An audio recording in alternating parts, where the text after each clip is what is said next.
We've mentioned the word biomarkers a few times here. Are there any biomarkers available that will predict either response or toxicity to this agent? Unfortunately, none that you can use in clinical practice today. There are some correlative studies performed in the context of the trial that led to the approval. Not surprisingly, that PI3 kinase activation measured by gene signature, it correlated with the response. So that's not surprising. But we don't have selection biomarkers that you can do up front and say, I'm going to give you now Copanlisib because your chances you'll respond 100%, or no, Copanlisib is not going to work for you. I'd rather give you something else. We're not there yet. How far away are we? I think the company did really extensive biomarker studies, again, in the context of the trial. They could, I think, as I recall, they could not find a clear-cut biomarker that can be translated into, let's say, companion diagnostic or to select patients. So at least in the context of Copanlisib, the good news is it has a good response rate. It's not at 10% you have to select them. It's about 60% response rate. But I'm not so sure this will be the next step in the development of this agent.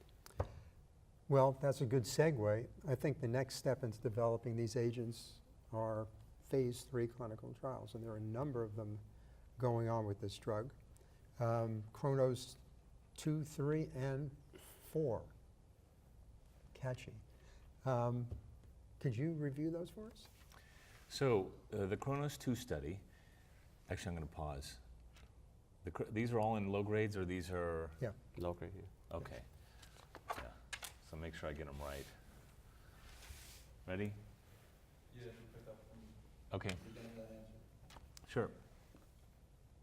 So the CHRONOS 2 study is Copanlisib versus placebo in relapsed low-grade lymphomas. The CHRONOS 3 study, getting a little more advanced, is Copanlisib plus rituximab, and the CHRONOS 4 study is Copanlisib with R-CHOP versus R-CHOP alone, and these are all going to be in low-grade lymphomas. And are there any other studies that you could think of doing that might further inform us about the role of this drug in the context of how we currently treat our patients?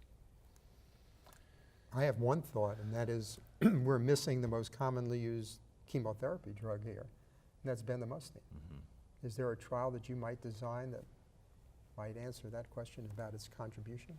So one of the CHRONOS actually included either or R-CHOP or R-Benda, and then for practical reasons, I think because, and then it switched to R-CHOP because there are very few patients. But I agree with you, it would be good to test it in the context of commonly used regimens like R-bendamustine. Now, all these studies are in relapsed refractory patients.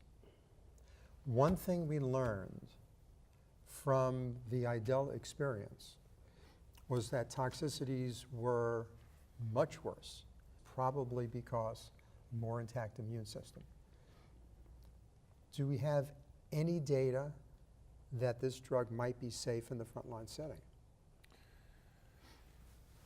None that I'm aware of. I don't know of any frontline studies using this drug. And one of the issues with follicular lymphoma, as we pointed out earlier in our discussion, is that many patients can have very heterogeneous outcomes. In fact, some patients with standard chemoimmunotherapy will probably never relapse, at least not in long-term Not follow-up. in our lifetime. Right.